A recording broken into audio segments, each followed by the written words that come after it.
જય કિસાન મિત્રો, આજે 15મી ઓક્ટોબર 2025 નો દિવસ. હું ગોપાલ ઇટાલિયા બોટાદના માર્કેટિંગ યાર્ડની અંદર કડદો કરી અને ખેડૂતોને લૂંટવામાં આવતું જે કારસ્તાન હતું એની સામે આમ આદમી પાર્ટીએ એક આંદોલન કર્યું અને આ આંદોલનની અંદર કડદાબાજોએ સરકારનો સપોર્ટ લઈ અને પોલીસના માધ્યમથી ખેડૂતો ઉપર દમન ગુજારવાનું કામ કર્યું. ગઈકાલે આખો દિવસ ભાજપી કડદા પાર્ટીના બધા જ નેતાઓ એવું રટણ રટતા હતા કે એ જે કાર્યક્રમ હતો હળદળમાં, ત્યાં સ્થાનિક કોઈ ન હતું, બધા જ બહારથી આવેલા હતા. આવું ભાજપી કડદા પાર્ટીના જે પ્રદેશ લેવલના કડદા નેતાઓ છે એ આવું નિવેદન આપી રહ્યા છે. જો કોઈ સ્થાનિક હતું જ નહીં એ આંદોલનની અંદર, તો પછી બોટાદની પોલીસે ગામની અંદર, ઘરની અંદર જઈને લોકોને માર્યો, દંડા માર્યા, તોડફોડ કેમ કરી? મંત્રી ગાંધીનગરમાં બેઠેલા મંત્રીને ખબર છે કે સ્થાનિક નથી અહીંયા કોઈ, તો સ્થાનિક પોલીસને નહોતી ખબર કે અહીંયા કોઈ સ્થાનિક નથી? એનો અર્થ એમ કે ખુલ્લેઆમ આ ષડયંત્ર, કાવતરું, ભાજપી કડદા પાર્ટી અને પોલીસનું આ કાવતરું ખુલ્લું પડી ચૂક્યું છે એમના જ નિવેદનથી.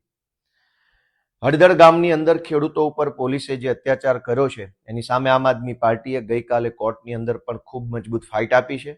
અમદાવાદથી અને સ્થાનિક ત્યાં અમારી બોટાદની લીગલ ટીમે મજબૂત રીતે દલીલ કરી અને જે કાંઈ કાયદાની ભાષામાં કરવું પડે કામ કર્યું છે. પરંતુ એક ખેડૂતના દીકરા તરીકે અને ખેડૂતના મતથી જીતેલા ધારાસભ્ય તરીકે ખેડૂતો પ્રત્યે અમારી ફરજ છે, જવાબદારી છે, સંવેદનાઓ છે.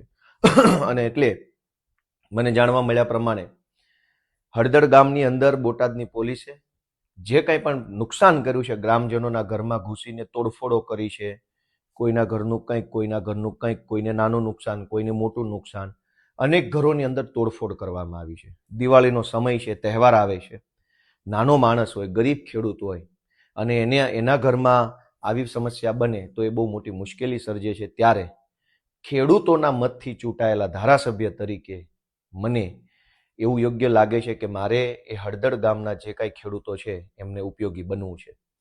મેં નક્કી કર્યું છે કે ધારાસભ્ય તરીકે મને મળતા એક પગારની હું આ જે કંઈ હળદળ ગામની અંદર જે ખેડૂતોના ઘરમાં તોડફોડ થઈ છે એને ઉપયોગી બનવા માટે હું એક પગાર આપીશ. અમારા નેતા માનની સાગરભાઈ રબારી અને પ્રદેશના અન્ય નેતાનું પ્રતિનિધિ મંડળ ગામમાં જઈ અને જેના ઘરમાં તોડફોડો થઈ છે, જેના ઘરમાં નાનું મોટું નુકસાન આવ્યું છે, એને તાત્કાલિક આર્થિક મદદ મળી રહે.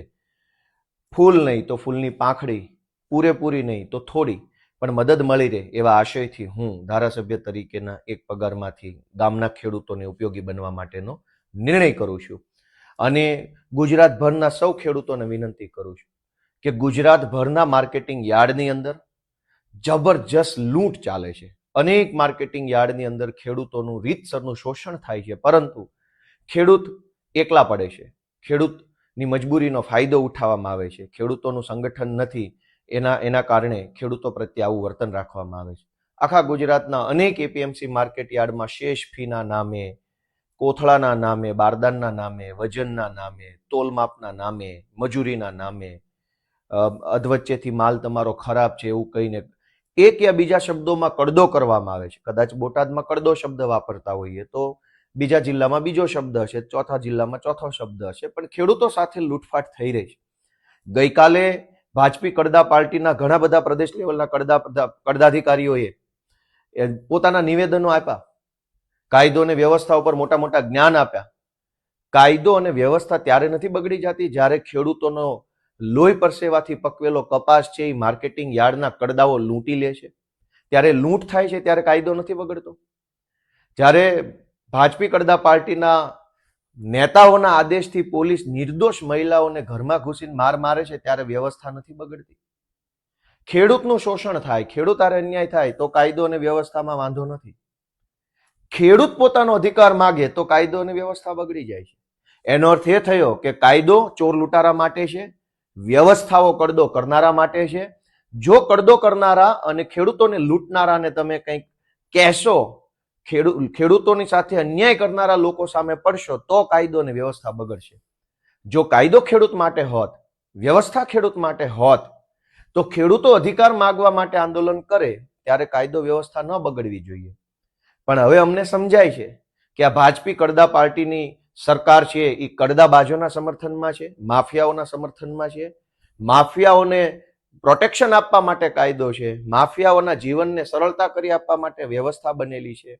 અને કાયદો અને વ્યવસ્થાનું જ્ઞાન દેનારા બધા જ ભાજપી કડદા પાર્ટીના કડદાધિકારીઓ, પ્રદેશ કક્ષાના જે મોટા મોટા કડદાબાજો છે, એમને એક જ નમ્ર વિનંતી છે કે તમારો કાયદો, તમારી વ્યવસ્થા, તમારી પોલીસ, આ બધાનું અસ્તિત્વ અને મહત્વ ત્યાં સુધી જ છે જ્યાં સુધી જનતા તમારાથી ડરે છે.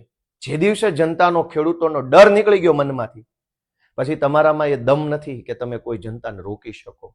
એટલે વધુ ડરાવવાની કોશિશ કરવાના બદલે ન્યાય આપવો જોઈએ, નિર્ણય કરવો જોઈએ. જે લોકો ગઈકાલથી નિવેદનો કરે છે એમણે કડદો સાચો છે કે ખોટો છે એના ઉપર એક પણ નિવેદન નથી આપ્યું. ભાજપના એક પણ ધારાસભ્યની હિંમત નથી કે કડદા ઉપર એક શબ્દ બોલી બતાવે. કાયદો વ્યવસ્થાનું જ્ઞાન આપવા માટે તો અનેક ટોળકી નીકળી ગઈ, પણ કડદા ઉપર બોલો ને. મેં જયારે એમ કીધું કે ભાજપના ધારાસભ્યોની હેસિયત વિધાનસભામાં પટાવાળા લેવલની છે, તો ઘણા બધાને ગમ્યું નહીં. પણ પટાવાળાની હેસિયત ન હોય અને નેતા જેવી હેસિયત હોય તો બોલો, કડદા ઉપર એક શબ્દ બોલી બતાવો. કડદો ખોટો છે એમ બોલી બતાવો, અથવા સાચું છે એમ બોલી બતાવો. તમે તમારી મરજીથી એક 4 લાઈન નથી બોલી શકતા, અને શું ધારાસભ્ય, શું મંત્રી. એટલે દોસ્તો, આજે ફરીવાર એક ખેડૂતના દીકરા તરીકે, ખેડૂતોના મતથી જીતેલા પ્રતિનિધિ તરીકે, ખેડૂતો પ્રત્યે હમદર્દી, સંવેદનાઓ બતાવવા માટે થઈ ધારાસભ્ય તરીકેના પગારમાંથી હું હળદળ ગામના જે ખેડૂતોને નુકસાન થયું છે એને ફૂલ નહીં તો ફૂલની પાખડી સ્વરૂપે ટેકો મળે એવો નિર્ણય કરું છું. આપ સૌ આમ આદમી પાર્ટીને સપોર્ટ આપો એવી મારી લાગણી છે. જય કિસાન.